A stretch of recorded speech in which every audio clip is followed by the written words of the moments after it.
ಹಿರಿಯ ನಟ, ಅದ್ಭುತ ನಟ ಸುಚೇಂದ್ರ ಪ್ರಸಾದ್ ಸರ್ ಒಂದು ಸಿನಿಮಾದಲ್ಲಿದ್ದಾರೆ ಅಂತಂದರೆ ಆ ಸಿನಿಮಾದಲ್ಲಿ ಏನೋ ಒಂದು ವಿಶೇಷವಾದಂಥ ಒಂದು ಕಂಟೆಂಟ್ ಇರುತ್ತೆ ಅನ್ನೋದು ಒಂದೆಲ್ಲರ ನಂಬಿಕೆ.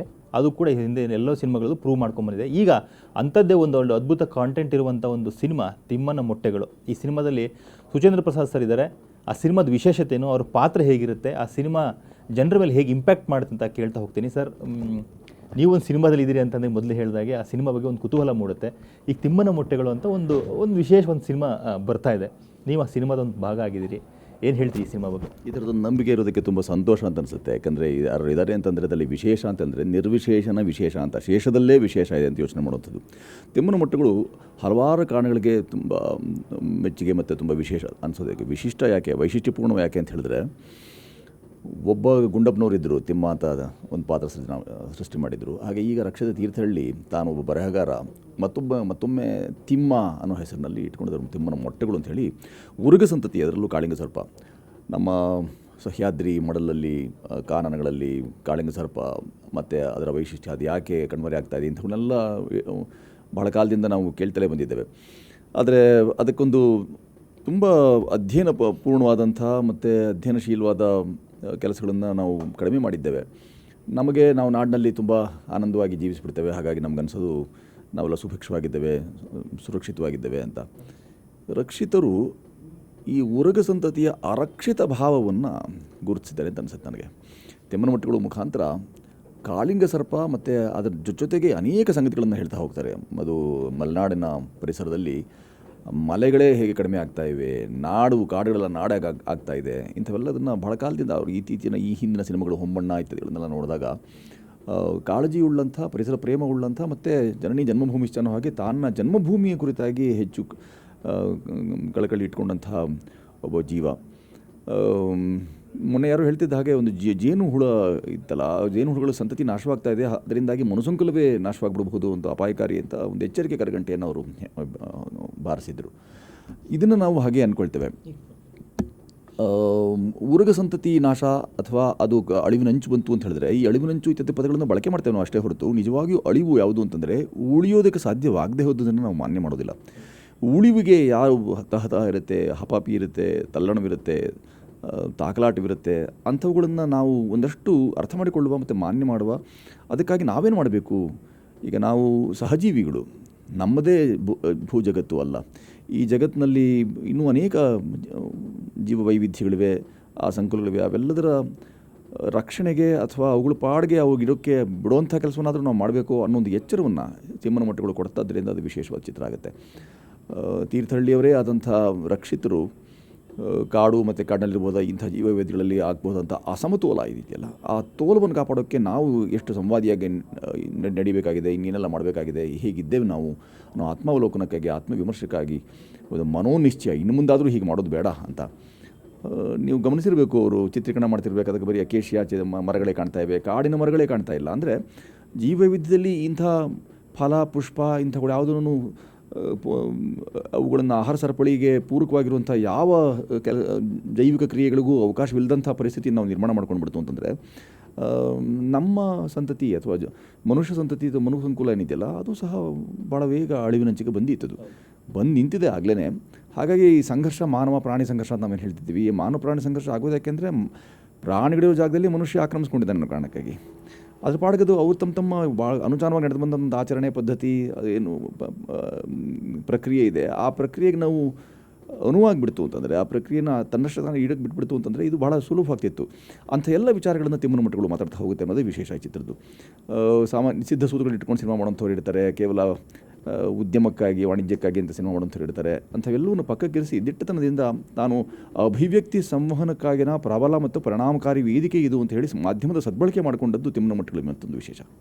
ಸರ್, ನೀವು ಕಮರ್ಷಿಯಲ್ ಸಿನಿಮಾಗಳಲ್ಲೂ ಕೂಡ ಅಭಿನಯಿಸ್ತೀರಿ ಮತ್ತು ಇಂತಹ ಒಂದು ಕಮರ್ಷಿಯಲ್ ಜೊತೆಗೆ ಒಂದು ಒಳ್ಳೆ ಸಾಮಾಜಿಕವಾಗಿ ಸಂದೇಶ ಸಾರುವಂಥ ಸಿನಿಮಾಗಳನ್ನು ಕೂಡ ಮಾಡ್ತಾ ಹೋಗ್ತೀರಿ. ಅವಾಗ ನೀವು ಅಂಥ ಸಿನಿಮಾಗಳನ್ನ ಆಯ್ಕೆ ಮಾಡ್ಕೊಳ್ಳೋದು ಕೂಡ.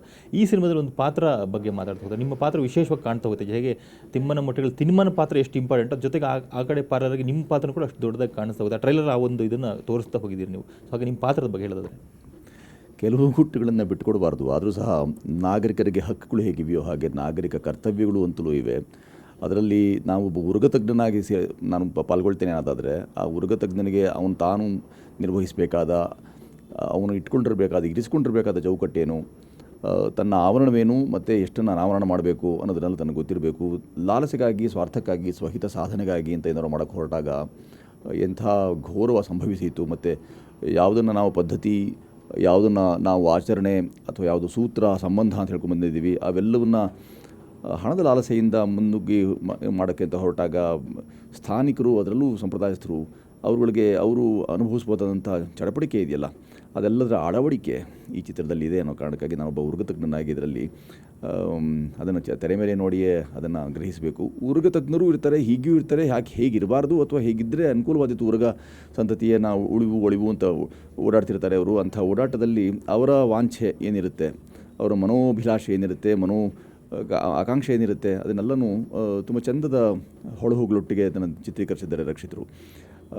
ಹಾಗೆ ಚಿತ್ರೀಕರಿಸಿದಂಥ ಈ ತಿಮ್ಮನ ಮೊಟ್ಟುಗಳಲ್ಲಿ ತಿಮ್ಮನ ತಾಕಲಾಟಗಳೇನು ಮತ್ತು ಉರುಗತಜ್ಞನ ತಹತಹವೇನು ಇವೆಲ್ಲವನ್ನು ಕಥೆ ಅಥವಾ ಸಿನಿಮಾ ಹೇಳ್ಕೊಳ್ತಾ ಹೋಗುತ್ತೆ, ಮುಂದುವರಿಯುತ್ತೆ. ಆ ಥರ ಮುಂದುವರೆದ್ರಲ್ಲಿ ತುಂಬ ಸಂಗತಿಗಳು, ಕೇವಲ ಉರುಗ ಸಂತತಿ ಅಷ್ಟೇ ಅಲ್ಲದೆ ಅನೇಕ ಸಂಗತಿಗಳನ್ನ ಸ್ಪರ್ಶಿಸ್ತಾರೆ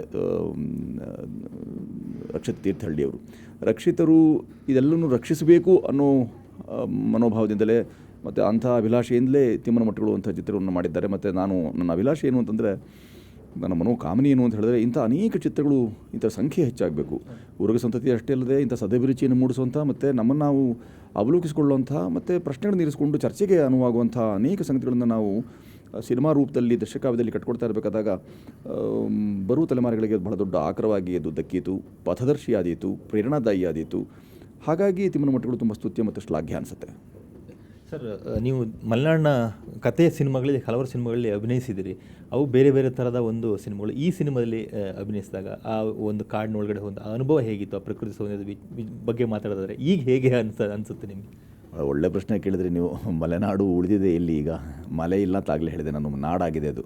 ಯಾರು ಮಲೆನಾಡು ಅಂತ ಕರೆದುಬಿಟ್ಟು ಅದನ್ನು ಮಲೆನಾಡಿನ ಸಂಸ್ಕೃತಿ, ಅದರ ವೈಫಲ್ಯ ಕಾಣ್ತಾ ಇದ್ದೇನೆ ನಾನು. ಮಲೆನಾಡಲ್ಲಿ ಇದ್ದಿರ್ಬೋದಂಥ ತುಂಬ ಸಾಂದ್ರವಾದ, ದಟ್ಟವಾದಂಥ, ತುಂಬ ತೀವ್ರ ಅಂತ ಅನಿಸ್ಬೋದಂಥ ಅಲ್ಲಿನ ಉಡುಗೆ ತೋಡುಗೆ, ಅವರ ಚಿಂತನೆ, ಆಲೋಚನಾ ಕ್ರಮ ಎಲ್ಲವೂ ಈಗ ಮಾರ್ಪಾಡಾಗ್ಬಿಟ್ಟಿದೆ ಅನ್ನೋದು ತುಂಬ ದುಃಖಕರ, ತುಂಬ ಖೇದ ಸಂಗತಿ.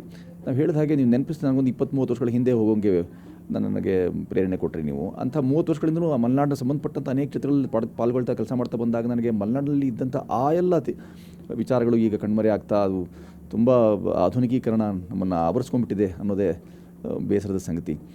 ನಾವು ನಮ್ಮತನವನ್ನು, ನಮ್ಮ ಸೊಗಡನ್ನು, ನಮ್ಮ ಸೊಬಗನ್ನು ಎಂದು ಬಿಟ್ಟುಕೊಟ್ಟು ಪಶ್ಚಿಮಕ್ಕೆ ಅಥವಾ ಅನ್ಯ ಚಿಂತನೆಗಳಿಗೆ ಮಾರು ಹೋಗಿಬಿಡ್ತೇವೆಯೋ, ನಮ್ಮನ್ನು ನಾವು ಮಾರ್ಕೊಂಡು ಹಾಗೆ. ಮಾರು ಹೋಗೋದ್ರ ಅರ್ಥ ಮಾರಿ ಹೋಗೋದು. ಮಾರಬಾರ್ದಾಗಿತ್ತು ನಾವು ಈಗಲೂ ಅದನ್ನೆಲ್ಲ ಹಳತನ್ನೆಲ್ಲ ಮತ್ತೆ ಮರುಕಳಿಸುವ ಹಾಗೆ ಅದರ ವಿಜೃಂಭಣೆಯನ್ನು, ವೈಭವವನ್ನು ಬರುವ ತಲೆಮಾರುಗಳಿಗೆ ದಾಟಿಸುವಂತಹ ದಾಯಿತ್ವವನ್ನು ಉಳ್ಳವರಾದಾಗ ಮಾತ್ರವೇ ಜವಾಬ್ದಾರಿಯುತ ಕೆಲಸ ಅದು ಆಗುತ್ತೆ. ಜವಾಬು ಅಂದರೆ ನಾವು ನಾಳೆ ಉತ್ತರ ಕೊಡಬೇಕಾದಂಥ ತಲೆಮಾರೋದು. ದಾರಿ ಎಂದಾಗ ಅದರಲ್ಲಿ ಜವಾಬ್ದಾರಿಯಲ್ಲೇ ದಾರಿಯೂ ಇದೆ. ಆ ಪಥವನ್ನು ನಾವು ಮಾಡ್ಕೋಬೇಕು. ಇಂಥ ತಿಮ್ಮನ ಮೊಟ್ಟುಗಳು ಅಂತ ಸಿನಿಮಾಗಳನ್ನ ನಾವು ಮಾಡ್ಕೊಂಡಾಗ ತಾಂತ್ರಿಕವಾಗಿ ಮತ್ತೊಂದಾಗಿ ಮತ್ತೇನೇನೋ ಲೋಪ, ದೋಷ, ಕೊರೆ ಅದೆಲ್ಲ ಪಕ್ಕಕ್ಕಿರಿಸ್ಬಿಡೋಣ. ಆದರೆ ಒಂದು ತುಂಬ ದಿಟ್ಟತನದಿಂದ ಒಂದು ವಿಚಾರವನ್ನು ನನ್ನ ಅಭಿವ್ಯಕ್ತಿಯನ್ನು ಹೀಗೆ ಸಂವಹಿಸಬೇಕು ಅಂತ ಆ ಮಾಧ್ಯಮದ ಬಳಕೆ ಮಾಡುವಂಥದ್ದು, ಆಯ್ಕೆ ಮಾಡುವಂಥದ್ದು ಇದೆಯಲ್ಲ, ಅದು ನನಗೆ ವಿಶೇಷ ಅಂತ ಅನಿಸಿದೆ. ಹಾಗಾಗಿ ವಿಶೇಷದಲ್ಲಿ ಶೇಷ ಇದೆ ಅಂತ ನಾನು ಹೇಳಿದೆ. ಉಳಿಕೆ ಭಾಗವನ್ನಾದರೂ ನಾವು ಇದರಲ್ಲಿ ದರ್ಶಿಸುವಂಥ ಕೆಲಸ ಮಾಡಿದ್ದೇವೆ.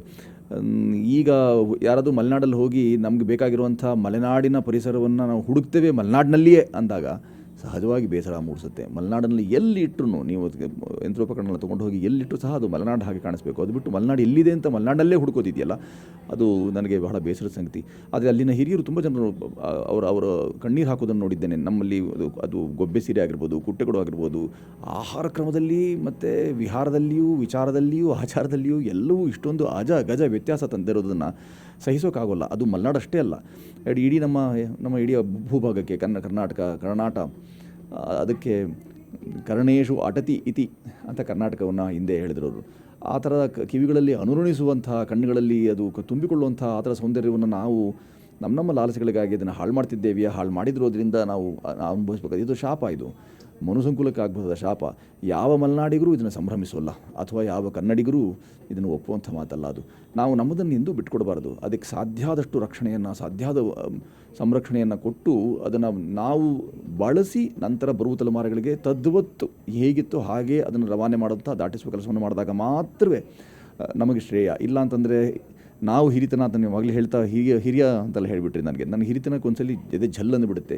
ಇದೇ ಹಿರಿತನವೇ ನಾವು ಅನುಭವಿಸ್ತಿದ್ದನ್ನು, ನಾವು ಕಂಡುಹಿಡಿದನ್ನು ಅಷ್ಟೇ ಸಾಂದ್ರವಾದ, ಅಷ್ಟೇ ತೀವ್ರತಮವಾದಂಥದ್ದನ್ನು ನಾವು ಬರೋ ತಲೆಮಾರುಗಳಿಗೆ ದಾಟಿಸಿಲ್ಲ, ವಿರೂಪಗೊಂಡದ್ದನ್ನು ದಾಟಿಸಿದ್ದೀವಿ ಅಂತಂದಾಗ ಸಹಜವಾಗಿ ಸ್ವರೂಪ ಅದದು ಹೋಯಿತು ಅಂತ ಅರ್ಥ. ಮಂಜುಗಡ್ಡೆ ಒಮ್ಮೆ ಕರಗಿ ನೀರಾದ ಮೇಲೆ ಅದು ತಾನು ಹರಿದು ಹೋದಾಗ ಅದರಲ್ಲಿರ್ಬೋದಂಥ ಅಷ್ಟು ಕಶ್ಮಲಗಳನ್ನು, ಎಲ್ಲ ಕಲ್ಮಶಗಳನ್ನು ಉಟ್ಕೊಂಡು ಮತ್ತೊಮ್ಮೆ ನೀವು ಅದನ್ನು ಮಂಜುಗಡ್ಡೆ ಮಾಡ್ತೀವಿ ಅಂದರೆ ಕಶ್ಮಲ ಮತ್ತು ಕಲ್ಮಶ ಸಹಿತವಾದಂಥ ಮಂಜುಗಡ್ಡೆ ಆದೈತೆ ಹೊರತು ಅದು ವಿರೂಪಗೊಂಡ ಮಂಜುಗಡ್ಡೆ ಆಗಿತ್ತೆ ಹೊರತು ಆ ಮಂಜುಗಡ್ಡೆಯಲ್ಲಿ ಸತ್ವ ಮತ್ತು ಸಾರ ಇರೋದಿಲ್ಲ.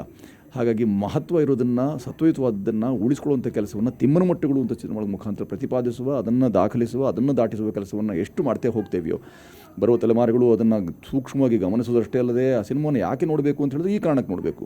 ಏನು ಹೇಳ ಹೊರಟಿದ್ದಾರೆ ಅಂತ. ಸಾಮಾನ್ಯವಾಗಿ ಯಾರು ಉಪನ್ಯಾಸ ಮಾಡ್ತೀವಿ ಅಂದರೆ ಉಪ ಅಂದರೆ ಹತ್ತಿರ ಅಂತ, ನ್ಯಾಸ ಅಂದರೆ ನಿಮಗೆ ಗೊತ್ತೇ ಇದೆ. ಈ ಥರದ ಉಪನ್ಯಾಸ ಮಾಡಬೇಕಾದಾಗಲೂ ಉಪವಾಸ ಅಂತಂದರೆ ತಿನ್ನದೇ ಇರೋದಲ್ಲ, ಅದು ಹತ್ತಿರ ಆಗೋದು ಅಂತ, ವಿಚಾರಕ್ಕೆ ಹತ್ತಿರ ಆಗೋದು ಅಂತ. ಇಂಥ ಉಪವಾಸದ ಕೆಲಸಗಳನ್ನು ಅಂದರೆ ಹತ್ತಿರ ಆಗುವಂಥ ಕೆಲಸಗಳನ್ನು ಮಾಡಿದ ಯಾರು ಮಾಡ್ತಾರೆ ಅಂಥವರು ಈಗ ಸಮಾಜ ಹೆಚ್ಚು ಸುಂದರವಾಗೋದಕ್ಕೆ ಕೊಡುಗೆಯನ್ನು ಸಲ್ಲಿಸಲೇ ಹೋಗ್ತಾರೆ ಅಂತ ನಾನು ಭಾವಿಸಿದ್ದೀನಿ. ತಿಮ್ಮನಮಟ್ಟಿಗಳು, ರಕ್ಷಿತಾ ತೀರ್ಥಹಳ್ಳಿ ಮತ್ತು ನನ್ನ ಆಯ್ಕೆಗೂ ಅವಕಾಶ ನೀವು ಹೇಳಿದಂಥ ಎಲ್ಲ ಸಂಗತಿಗಳನ್ನು ಗಮನಿಸ್ಕೊಂಡಾಗ ನಮ್ಮ ಜವಾಬ್ದಾರಿಗಳು ಹೆಚ್ಚಾಯಿತು ಅಂತ ನನಗನ್ಸುತ್ತೆ. ಇನ್ನಷ್ಟು ಹೆಚ್ಚೆಚ್ಚು ಈ ಥರದ ವಿಚಾರಗಳನ್ನು, ಸಂಗತಿಗಳನ್ನು ಇಟ್ಟುಕೊಂಡು ಮಾಡುವಂಥವ್ರ ಜೊತೆಗೆ ಹೆಚ್ಚು ಬೆಳಿಬೇಕು. ಶೇಷಾಯುಷ್ಯವನ್ನು ಹೀಗೆ ಕಳಿಬೇಕು. ನಮ್ಮ ಜೀವಿತಾವಧಿ ಬಹಳ ಕಡಿಮೆ ಇರೋದ್ರಿಂದ ಅಂಥ ಅವಧಿಯಲ್ಲಿ ಶ್ರೇಷ್ಠತಮವಾದ್ದನ್ನು, ಯಾವುದನ್ನು ಉತ್ಕೃಷ್ಟವಾದದ್ದನ್ನು ಆಯ್ದು ಅದನ್ನು ದಾಖಲಿಸಿ ಅದರ ಜೊತೆಯಲ್ಲಿ ಪಾಲ್ಗೊಳ್ಳೋದ್ರ ಮುಖಾಂತರ ಹೆಚ್ಚು ಜನರನ್ನು ತಲುಪುವಂಥ ಮತ್ತು ಅವರನ್ನು ಉದ್ದೀಪಿಸುವ, ಅವರನ್ನು ಉತ್ತೇಜಿಸುವ, ಅವರನ್ನು ಪ್ರೋತ್ಸಾಹ, ನಮ್ಮಲ್ಲಿ ಇಲ್ಲದ ಉತ್ಸಾಹದಿಂದಾಗಿ ಇತರರಿಗೆ ಪ್ರೋತ್ಸಾಹ ಕೊಡೋಕ್ಕೆ ಸಾಧ್ಯವಾಗಲ್ಲ. ಹಾಗಾಗಿ ಉತ್ಸಾಹಭರಿತರಾಗಿ ನಾವು ಈ ಕೆಲಸಗಳನ್ನು ಮಾಡ್ತಾ ಇದ್ದೇವೆ. ಅಂಥ ಉತ್ಸಾಹವನ್ನು ಇಟ್ಟುಕೊಂಡು ಮಾಡಿದಂಥ ಈ ತಂಡ ತಿಮ್ಮನಮಟ್ಟಗಳು ಏನಿದೆ, ರಕ್ಷಿತಾ ತೀರ್ಥಹಳ್ಳಿ ಅವರು ಏನಿದ್ದಾರೆ, ಇಂಥವು ಹೆಚ್ಚೆಚ್ಚು ಇದು ಅಕಸ್ಮಾತ್ ನೋಡದೆ ಅವರಿಗೇನೋ ಜನ ನೋಡಲಿಲ್ಲ ಅಂತ ಬೇಸರಗೊಂಡು ಅವರು ಇದು ವಿಲಕ್ಷಣ, ಇದು ಇನ್ನೂ ಮಾಡೋದು ಬೇಡ ಅಂತ ಹೇಳಿ 4 ಸಾಹಸ, 5 ಹಾಡುಗಳು ಅಥವಾ ಹೊಡೆದಾಟ ಅಥವಾ ಯಾವುದೋ ಕೆಲಸಕ್ಕೆ ಬಾರದಂತಹ ಕಥನ ಇವುಗಳನ್ನೆಲ್ಲ ಇಟ್ಟುಕೊಂಡು ಮಾಡಿಬಿಡ್ತೀವಿ ಅಂತಂದಾಗ ಪ್ರಾಯ ಒಬ್ಬ ನಿರ್ದೇಶಕನನ್ನು ಅಥವಾ ಒಬ್ಬ ಆ ಥರ ಚಿಂತಕನನ್ನು ನಾವು ಕಳ್ಕೊಂಡಾಗ ಆಗಿಬಿಡುತ್ತೆ.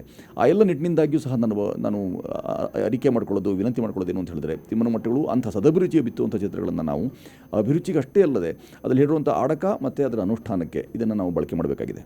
Thank you sir. ಧನ್ಯವಾದ. ಸೊ ಇದಿಷ್ಟು ಸುಚೇಂದ್ರ ಪ್ರಸಾದ್ ಸರ್ ಅವರ ಮಾತುಗಳು. ಕ್ಯಾಂಪಸ್ ನ್ಯೂಸ್ ಜೊತೆಗೆ ವಿಜಯ್ ಪಟ್ಟದಾರ್, ಯಶವಂತ್ ಸೋಡ್ ನ್ಯೂಸ್, ಬೆಂಗಳೂರು.